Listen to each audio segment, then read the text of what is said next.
साहब आगे बढ़ो, हम तुम्हारे साथ हैं। साहब आगे बढ़ो, हम तुम्हारे साथ हैं।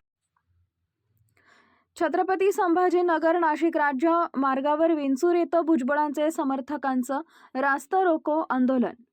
नागपूर इथं झालेल्या मंत्रिमंडळाच्या विस्तारामध्ये राष्ट्रवादी अजित पवार गटाचे ज्येष्ठ नेते व माजी उपमुख्यमंत्री छगन भुजबळ यांना मंत्रिमंडळात स्थान न दिल्यामुळे भुजबळ समर्थक व राष्ट्रवादी काँग्रेस, अजित पवार गट व मित्र पक्षाचे पदाधिकारी आक्रमक होत येवला लासलगाव विधानसभा मतदारसंघातील निफाड तालुक्यातील विंचूर इथं छत्रपती संभाजी महाराज नाशिक राज्य मार्गावर अर्धा तासच्या जवळपास रास्ता रोको आंदोलन करत आपला निषेध व्यक्त केलाय।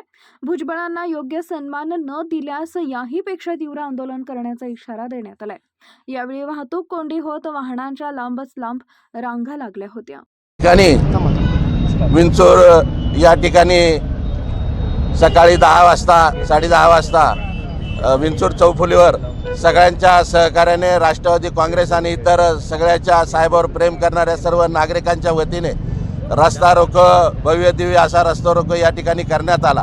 साहेबांना या ठिकाणी काल झालेला मंत्रिमंडळाच्या विस्तारामध्ये समाविष्ट न करण्यात आलेला याच्या निषेधार्थ या ठिकाणी येवला लासलगाव या 46 गावामध्ये निश्चितपणे निषेध करण्यासाठी आम्ही सगळेजण या ठिकाणी जमलेलो आहे। आणि शासनाने या ठिकाणी एवढ्या मोठ्या ज्येष्ठ नेत्यांनी निवडणुकीमध्ये साहेबांना या ठिकाणी वापरून घेतलं आणि आज शासनाने किंवा या सरकारने साहेबांना या ठिकाणी या मंत्रिमंडळात समाविष्ट न केल्यामुळे आम्ही सगळेजण एकत्र येऊन या गोष्टीचा या ठिकाणी निषेध करीत आहोत। आणि भविष्य काळामध्ये जर सन्मानाने साहेबांना वागणूक दिली नाही तर निश्चितपणे आम्ही सगळेजण या ठिकाणी या सरकारला धडा शिकवल्याशिवाय राहणार नाही अशी या ठिकाणी सगळ्यांच्या वतीने ग्वाही देतो।